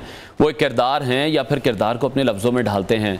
नौजवान हैं, नए जज्बे हैं और उमंगों के तर्जुमान हैं। बहुत कुछ कर रहे हैं और बहुत कुछ करना चाहते हैं। जिस तरह से इंग्लिश ड्रामा लिखते हैं, दुनिया का जो शॉर्टेस्ट ड्रामा है वो लिखने का एजाज़ भी रखते हैं। 1 दर्जन के करीब किताबें तहरीर कर चुके हैं और भी बहुत कुछ है। तो उन्हीं से आपकी मुलाकात करवाते हैं। हमारे साथ स्टूडियोज़ में मौजूद हैं अंग्रेज़ी अदब के उभरते हुए सितारे हैं सजावल सलीम पराचा। सजावल, बहुत शुक्रिया आपके वक्त के लिए। Welcome to Pakistan. सबसे पहले तो जानना चाहेंगे आपकी शख्सियत से मुताल्लिक, आपकी अचीवमेंट से मुताल्लिक। सबसे पहले तो मैं अपनी गुफ्तगू का आगाज़ अल्लाह ताला के बाबरकत नाम से करूँगा, जो नहायत मेहरबान और रहम करने वाला है और जिसकी बख्शिश बयान से बाहर है। बेशक ये जो चीज़ें होती हैं ये बेसिकली गॉड गिफ्टेड चीज़ें होती हैं। इसमें इंसान का कोई कमाल नहीं होता। इंसान ये समझता है कि उसने बड़ा मार्का सर अंजाम दिया है, लेकिन बेसिकली उसमें इंसान का कोई कमाल नहीं होता। ये रब ताला की अता होती है। जैसे हम ये देखते हैं बेसिकली, तो हमने अपनी सोसाइटी में काफ़ी डार्कनेस मैंने काफ़ी देखी, जहाँ से मैंने देख के इसको लिखना मैंने स्टार्ट किया बड़ी अर्ली एज से। तो जिस तरह से आपने कहा कि सच बोलना एक जुर्म है और आपने उस जुर्म को कबूल किया है। जी, ये बेसिकली ऐसे ही है। हम लिखने वाले तो एहसासात लिखा करते हैं, जज्बात लिखा करते हैं, और पढ़ने वाला सिर्फ अल्फाज पढ़ता है, वो जज्बात को नहीं पढ़ा करते। और एहसासात को या जज्बात को अल्फाजों में बयान भी करना बड़ा मुश्किल है, नहीं किया जा सकता। अल्फाज ख़यालात का हक मार दिया करते हैं। तो इस तरह से होता है कि आप, एक बात मैं हमेशा किया करता हूँ, कुछ चीज़ें जो दिखाई दे रही होती हैं वो इस तरह से नहीं हुआ करती। Everything has a reason behind its happening, and the reason can never exist also without any reason. The fall of Adam was not actually the fall of Adam, but the fall and unfortunate of Saturn. Because the rise and fall of Adam are still the same. बिल्कुल ऐसे ही है। But Saturn is exclusively helpless nowadays, and the reason behind its helplessness is the fall of Adam. ठीक है। बस कुछ इस तरह से ख्यालात से जहाँ से लिखना शुरू किया तो अल्हम्दुलिल्लाह रब ताला ने काफ़ी नवाजा। इंग्लिश ड्रामा राइटिंग में गोल्ड मेडल भी मिला, और 15 के राउंड अबाउट्स मेरी जो बुक्स हैं उसमें प्लेयर्स हैं, कोटेशंस की बुक्स हैं, पोइट्री हैं, इंग्लिश ऐसे राइटिंग और पोइट्री में पाकिस्तान में पोजीशन मिली। और shortest English play of the world मैंने लिखा था साइकोलॉजिकल पेशेंट्स। इससे पहले एक सैमुअल बेकेट का 1 मिनट का वर्ल्ड रिकॉर्ड था, उसको ब्रेक किया, और ये मैंने ड्रामा इसको परफॉर्म भी किया। इसका राइटर, एक्टर और डायरेक्टर मैं खुद ही हूँ। इसमें बड़े 20 सेकंड्स में बहुत तरह के आपकी डोमेस्टिक लेवल से लेकर आपकी नेशनल इंटरनेशनल पॉलिटिक्स तक तमाम ख्यालात इसमें। जितनी गुफ्तगू मैंने आपकी सुनी, आप बड़े हसास तबीयत के मालिक हमें दिखाई दे रहे हैं। जिस माशरे में हम रह रहे हैं वो माशरा जुल्म से भरा हुआ है। ये बस अनफॉर्चुनेटली के हमने खुद ही किया है इसको, इसमें और किसी का कोई कसूर नहीं है। बिल्कुल ऐसी है। जिस तरह से हमें ये समझा जाता है, हम बैकवर्ड एरिया से आए हैं। मैं बैकवर्ड एरिया में रहता हूँ, दरियाला जालप मेरे विलेज का नाम है, तहसील पिंड दादन खान, डिस्ट्रिक्ट जेहलम। लेकिन हमें वहाँ पे बुनियादी जो फैसिलिटीज़ होती हैं, जिस तरह की एजुकेशन की यहाँ फैसिलिटीज़ मौजूद हैं, इस तरह की हमें प्रोवाइड नहीं की जाती। ठीक है। We are not provided with the proper environment. ठीक है, बिल्कुल ऐसे ही है बहुत। और ये हमने देखा कि पूरे पाकिस्तान का मसला है। जिस तरह से आपने दुनिया का एक शॉर्ट तरीन ड्रामा लिखा, वो मैं जानना चाहूँगा, वो कैसा एक्सपीरियंस रहा, उसका मौजू क्या था, और साथ ही साथ क्या Guinness book of world record में उसको अब हम रजिस्टर करवा रहे हैं? जी बिल्कुल, उसके लिए अप्लाई मैंने किया हुआ है, और उसमें बड़ी मुख्तलिफ़ किस्म के ख्यालात मौजूद थे। जिस तरह आप एक चीज़ पे जाते हैं कि अगर आपके पास कोई बीमार होता है घर में या कहीं पे भी, तो इंसान को देखना ये चाहिए कि मैंने उसकी तीमारदारी करनी है, ये नहीं कि उसकी डेथ के बाद उसके घर जाया जाए और उसकी चीज़ें पे किया जाए। और आपको जो पेशेंट्स खुद होते हैं, फॉर एग्ज़ाम्पल जो लोग ज़हनी या जिस्मानी तौर पर पैरालाइज हो चुके हैं,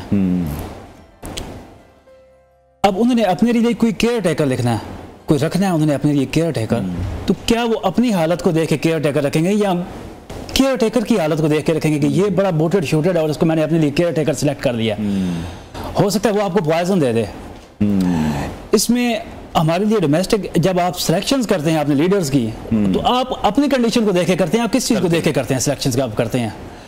जब आप इसको आप देखेंगे इस प्ले को लाइव, तो इसमें बड़े मुख्तलिफ किस्म के इस चीज़ों के बारे में बयानात किए गए हैं। ठीक है। और जिस तरह ना हमारे पास एक सराइकी में शायर हैं असगर गरमानी, वो लिखते हैं कि हुण बस्ती तो खैर खबर कोई आवे डरदा, खैर खबर विच होंदी भी है नहीं भी होंदी। ठीक है।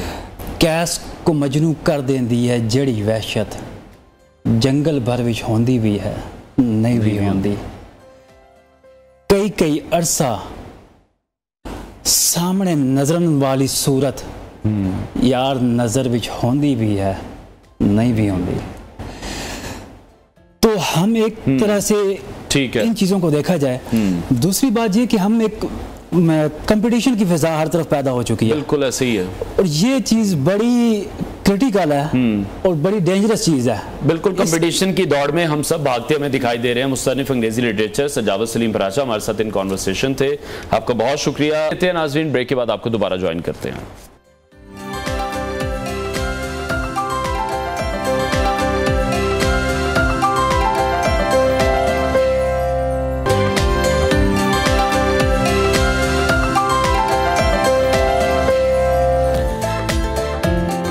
Welcome back. और प्रोग्राम के इस हिस्से में हम शेयर करेंगे आपके साथ कुछ वायरल वीडियोस, कुछ वायरल वाकयात और बिजली चमकने का जो वाकयात हैं वो हम सुनते आते हैं, देखते आते हैं। बहुत सी वीडियोस ऐसी हैं जो कि सोशल मीडिया पर वायरल भी होती हैं। जैसे कुछ अर्सा पहले हमने आपके साथ एक वीडियो शेयर की थी मक्का मुकरमा की, जहाँ पर बिजली चमकने के मनाजिर हमने देखे थे। और ये जो मनाजिर अब आप नियो की स्क्रीन पर देख रहे हैं बड़े ही हैरत अंगेज़ हैं, कुछ खौफनाक भी दिखाई दे रहे हैं। और तूफ़ान और बारिश के मौसम के दौरान के ये मनाजिर हैं। बादल गरजते वक्त जो बिजली की चमक है वो आमतौर पर हम सब ने ही देखी है, लेकिन ये कुछ स्पेशल मनाजिर हैं जो कि जहाज़ में बैठ कर रिकॉर्ड किए गए हैं। जहाज़ में सफ़र के दौरान ये मंज़र कैसा होगा, उस वक्त इमोशंस, उस आपकी जो फीलिंग्स हैं, और एक खौफ का समा भी होता है, तो वो कैसा होगा। तो ये वीडियो अब सामने आई है जो हम आपके साथ शेयर कर रहे हैं। सोशल मीडिया पर एक अकाउंट से बिजली चमकने की वीडियो शेयर की गई और ये दावा किया गया कि ये वीडियो जहाज़ से बनाई गई है जिस वक्त जहाज़ ज़मीन से 3500 फीट ऊपर था। सोशल मीडिया पर इस वीडियो के सामने आने के बाद सार्फिन की जानिब से खूब पसंद भी इसे किया जा रहा है, अपनी राय का इजहार कर रहे हैं कि ये बड़े खौफनाक मनाजिर हैं। बहुत से ऐसे लोग हैं जिन्हें हाइट फोबिया भी होता है, लेकिन अभी हम देख रहे हैं कि जो ये मनाजिर हैं ये बड़े ही ज़बरदस्त किस्म के थे। डर भी लग रहा था इन मनाजिर को देखकर। एक और वायरल वीडियो है वो आपके साथ शेयर करते हैं। यूनान का एक बड़ा ही खूबसूरत जजीरा है, ये एक स्टोरी है जो हम आपको बता रहे हैं, जिसका हाइड्रा नाम है, जहाँ पर आम गाड़ियाँ चलाने पर अभी मुकम्मल पाबंदी आयद कर दी गई है। इस जजीरे की खूबसूरती आप नियो की स्क्रीन पर इस वक्त देख रहे हैं।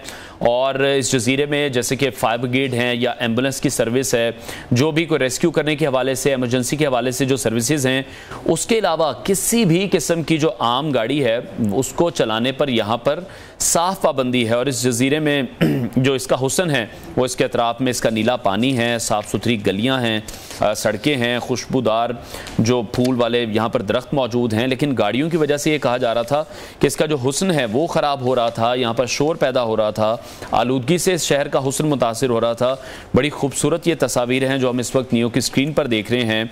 तो अभी इसलिए पाबंदी यहाँ पर लगा दी गई है इन तमाम चीज़ों पर, इन तमाम गाड़ियों पर। इसके अलावा इस जजीरे की गलियाँ भी बहुत ज़्यादा तंग थी, जिसमें ट्रैफिक में फिर काफ़ी उन्हें दुश्वारी का सामना करना पड़ता था। तो अब यहाँ पर सिर्फ घोड़ों के कदमों की आवाज़ें सुनाई देती हैं। घोड़े यहाँ पर मौजूद हैं, गधे हैं, खच्चर हैं, जिन पर लोग फिर सफ़र करते हैं और इस जजीरे को देखते हैं। तो यहाँ के जो लोग हैं वो अपने रोज़गार के लिए भी इसी सवारी के ज़रिए ही एक जगह से दूसरी जगह पर जाते हैं। तो यहाँ जाने वाले जो सयाह हैं वो ये कहते हैं कि ये एक ऐसी जगह है जो कि इंसान को उसके माजी में ले जाती है, जब इस तरह से टेक्नोलॉजी मौजूद नहीं थी और जानवरों पर ही सैर की जाती थी, जानवरों को इस्तेमाल किया जाता था।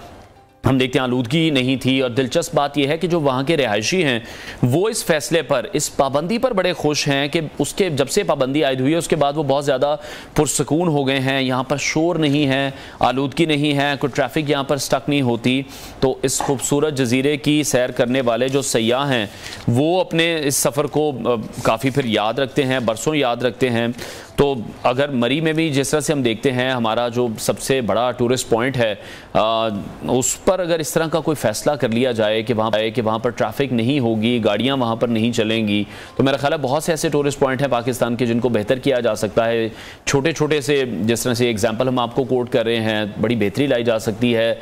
लोग वहाँ पर अगर पैदल ही चलते हैं, वॉक करते हैं, या अगर घोड़ों का इस्तेमाल किया जाता है उन तमाम जगहों की खूबसूरती को देखने के लिए, तो शायद ये बड़ा ही ज़बरदस्त होगा, क्योंकि आलूदगी उससे बड़ी कम होगी, ट्रैफिक के मसाइल कम होंगे, शोर कम होगा। तो ये बहुत सारी चीज़ें हैं जिन्हें मिलकर हम भी ठीक कर सकते हैं।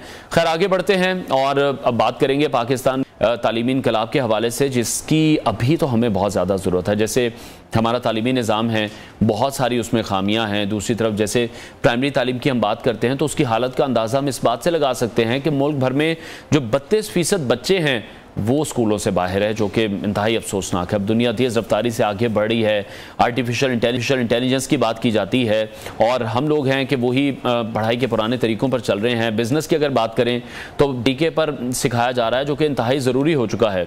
तो आज हमारे साथ एक ऐसी शख्सियत मौजूद हैं जिनसे मिलकर आपको भी मुझे भी सीखने का मौका मिलेगा। बैनुल-अक़वामी प्लेटफॉर्म्स पर वो पाकिस्तान की नुमाइंदगी कर चुकी हैं, सॉफ्ट स्किल्स ट्रेनर हैं, एक मुकम्मल मल्टी टैलेंटेड पर्सनैलिटी हैं, जिनसे हम आपकी मुलाकात करवाने करवाने जा रहे हैं। निम्रा नासिर, उन्होंने हमें शो में ज्वाइन किया है, स्टूडियोज़ में हमारे साथ मौजूद हैं। निम्रा, बहुत शुक्रिया आपके वक्त के लिए। Welcome to new Pakistan. सबसे पहले तो यही जानना चाहेंगे कि आपने बहुत सारे मुल्कों में आप गई हैं, पाकिस्तान के हवाले से पाकिस्तान को आप वहाँ पर रिप्रेजेंट कर चुकी हैं, जो एक्सचेंज प्रोग्राम्स वहाँ पर होते हैं, ये यकीनन काबिल फ़ख्र बात है। इस दौरान आपने क्या देखा कि हमारा जो तालीमी निज़ाम है वो कहाँ खड़ा है? First of all thank you for having me. Welcome जी। और वक्त मेरा ख्याल है बहुत थोड़ा है, लेकिन कोशिश करेंगे कि इसको थोड़ा सा सम अप कर लें। पाकिस्तान का तालीमी निज़ाम जो है वो काफ़ी हद तक इस वक्त लग रहा है कि इट्स अडॉप्टिंग न्यू टेक्निक्स, लेकिन निज़ाम के साथ साथ जो माइंडसेट चेंज करने की ज़रूरत है, स्पेशली टीचर्स का और पेरेंट्स का, वो उसमें हम अभी थोड़ा सा लैग कर रहे हैं। ठीक है। स्टूडेंट्स को पता है कि यूनिवर्सिटी में उन्हें वो नहीं मिल रहा जो फील्ड में चाहिए, तो वो इंडस्ट्री एकेडेमिया गैप के ऊपर बहुत ज़्यादा बात हो रही है आजकल। और मसला ये है कि एकेडमिक इंस्टीट्यूट से ज़्यादा ट्रेनिंग इंस्टीट्यूट्स जो कि डिग्री नहीं देते, सिर्फ सर्टिफिकेशंस देते हैं, वो इस पे काम कर रहे हैं, वो इस पे ज़्यादा काम कर रहे हैं। तो मुझे लग रहा है कि इस वक्त एकेडेमिया को ज़रूरत है थोड़ा सा अपना गेम अप करने की, और उसके लिए ऐसे मतलब इस तरह के प्लेटफॉर्म्स हैं, जैसे अभी ऑनलाइन एक प्लेटफॉर्म है, एडटेक प्लेटफॉर्म्स हैं, जैसे नियर पीयर है। They are working with the federal government कि किसी तरह से उस सिस्टम को गवर्नमेंट के साथ मिलकर बेहतर किया जाए, ताकि गवर्नमेंट स्कूल्स तक वो चीज़ पहुंचे जो अभी तक नहीं पहुंच रही है। इसी तरह नॉलेज स्ट्रीम्स, जिनके साथ मैं सॉफ्ट स्किल्स ट्रेनर हूँ, तो वहाँ पे इस तरह का वो बिल्ड करें कि यूनिवर्सिटीज़ के साथ डायरेक्ट सिस्टम अपना सेटअप बना रहे हैं, so that they directly interact with the students of the university, और यूनिवर्सिटीज़ में ही सॉफ्ट स्किल्स डेवलप किए जाएं, बजाय इसके कि बच्चा 4 साल ग्रेजुएट करने के बाद सोचे कि अब मैं कहाँ जाऊँ, मुझे तो जॉब ही नहीं मिल रही है। बीइंग अ कॉर्पोरेट ट्रेनर, आप फिर क्या देखती हैं कॉर्पोरेट सेक्टर में कौन सी ऐसी चीज़ें हैं जो लैग कर रही हैं? आप किस तरह से ट्रेन कर रही हैं लोगों को? कॉर्पोरेट सेक्टर में 2 चीज़ें लैग कर रही हैं, एक एडेप्टेबिलिटी और दूसरा परसिस्टेंस। क्योंकि लोगों में वही बात है कि चेंज आता है तो लोग ये सोचना शुरू करते हैं कि मैं शायद पीछे रह गया हूँ, and for that reason they kind of give up. एक वो मसला है। मैं बाइलिंगुअल हो सकती हूँ या मैं उर्दू ज़्यादा बोलूँ? दोनों चलेंगे। हमें तो समझ आ जाएंगे, हमने अपनी ऑडियंस को समझाना है। ठीक है, मैं उर्दू में ज़्यादा रखूँगी फिर। और दूसरा ये है कि जो हमारे परसिस्टेंस, यानी कि एक वो जो आपको एक मुसलसल एक आपको कोशिश करनी चाहिए, उसमें स्टूडेंट्स काफ़ी लैग कर रहे हैं, उसमें ट्रेनीज काफ़ी लैग कर रहे हैं। बहुत जल्दी वो हार मान जाते हैं और वर्क प्लेस पे भी चीज़ों को अडॉप्ट नहीं कर पा रहे उस तरह से जल्दी से। हाँ, ठीक है। और वर्क प्लेस पे भी मतलब कुछ लोग हैं जो वो इस दौड़ में आगे निकल जाते हैं, बाकी सारे वही फिर वर्कर्स रह जाते हैं, और जब डाउन साइजिंग की या इस तरह की बात आती है तो वही लोग निकाले जाते हैं, then they blame the system. ठीक है, ये 2 चीज़ें। अगर इसको अपनी बेस से जोड़ें तो वो तो हमारा एजुकेशन सिस्टम ही है ना। अगर हम बेस ही अच्छी बनाएंगे तो कॉर्पोरेट सेक्टर में भी तो वही लोग आ रहे हैं जो पाकिस्तान में ही पढ़ रहे हैं। पाकिस्तान का तालीमी निज़ाम जिसको हम देखते हैं काफ़ी ख़राबियाँ भी वहाँ पर मौजूद हैं। 32% जैसे हम बच्चों को डिस्कस कर रहे थे कि वो भी स्कूलों से बाहर हैं, और जो स्कूलों में हैं उनको भी किस किस्म की, किस लेवल की पढ़ाई मिल रही है, क्योंकि बहुत ज़्यादा फ़र्क है। हमारे सरकारी स्कूल हैं, फिर एक मदरसा सिस्टम है, फिर हमारा कोई अमेरिकन स्कूल है, कोई ऑक्सफोर्ड स्कूल है, मतलब वो एक लंबी आपके पास फहरिस्त है, एक बुफे लगा हुआ है स्कूलों में। ऐसी है। हाँ, आपने वही बात है कि आपने फिर बहुत सारे इश्यूज एक साथ बता दिए। यस, डेफिनेटली इसमें मेरा ख्याल है कि एक अगर गवर्नमेंट को इस तरह के इनिशिएटिव लेके टीचर्स ट्रेनिंग हो जो एक ही तरह की हर स्कूल के टीचर को दी जाए तो शायद बेहतर हो सकता है, क्योंकि करिकुलम इन्होंने एक करने की कोशिश की है, जैसे सिंगल नेशनल करिकुलम है, उसके अलावा SLO बेस्ड करिकुलम जो अब आ रहा है, लेकिन वही बात है टीचर्स अडैप्ट नहीं कर पा रहे हैं क्योंकि उनको आदत है एक वो आसान तरीके से पढ़ाने की। अब उनके लिए मुश्किल हो रही है कि इस नए तरीके को कैसे अडॉप्ट करना है। दूसरी जो आपने बात की है रिगार्डिंग द स्टूडेंट्स के, हाँ उनको किस तरह की पढ़ाई मिल रही है, तो मेरा ख्याल है कि हम इस तरह के मुल्क में रहते हैं जहाँ पे सर्वाइवल ऑफ द अडेप्टेबल है, यानी जो जितना ज़्यादा जल्दी नई चीज़ों को अपने अंदर समो लेगा उतना ही वो टीचर्स को जिन लोगों ने ट्रेनिंग देनी है उनको ट्रेनिंग कौन दे रहा है? अच्छा, ये वो लोग हैं जो ऑलरेडी या तो पॉलिसी मेकर्स हैं या वो सबसे लेटेस्ट टेक्नोलॉजी के साथ काम कर रहे हैं, या वो लेटेस्ट टेक्निक्स ला रहे हैं, या लेटेस्ट पेडागोजी पे काम कर रहे हैं। तो ऐसे लोग ऑलरेडी एक्सपर्ट्स हैं या वो पढ़कर बाहर से आए हुए हैं, बाहर का एक्सपोजर है उनके पास, तो उनको डिफरेंट ममालिक का पता है, उन्हें ये पता है कि किस मुल्क से कौन सी अच्छी चीज़ अडॉप्ट करनी है जो अपने मुल्क में लाई जा सकती है। तो मेरा ख्याल है वही कंट्रीज प्रोग्रेस करती हैं जो दूसरों से सीखती हैं। हमारे सबसे बड़ी मिसाल हमारे नबी सल्लल्लाहु अलैहि वसल्लम की है कि उन्होंने भी सफ़र से जितना सीखा, उनको ये अंदाज़ा था कि दुनिया किस तरह चल रही है और मुझे अपने इर्द गिर्द के लोगों को किस तरह से ट्रेन करना है, एजुकेट करना है, तो उनका एजुकेशन का तरीका भी ऐसा था कि he could not force things, but उन्होंने ऐसे सिखाया कि लोग मानने लगे। ठीक है, बहुत शुक्रिया कॉर्पोरेट ट्रेनर निम्रा नासिर, हमारे साथ इन कॉन्वर्सेशन थी। प्रोग्राम का वक्त नाजरीन खत्म हुआ, इंशाल्लाह मंडे को आपसे फिर मुलाकात करेंगे। अपना बहुत सारा ख्याल रखिए, जुमा मुबारक, अल्लाह हाफिज।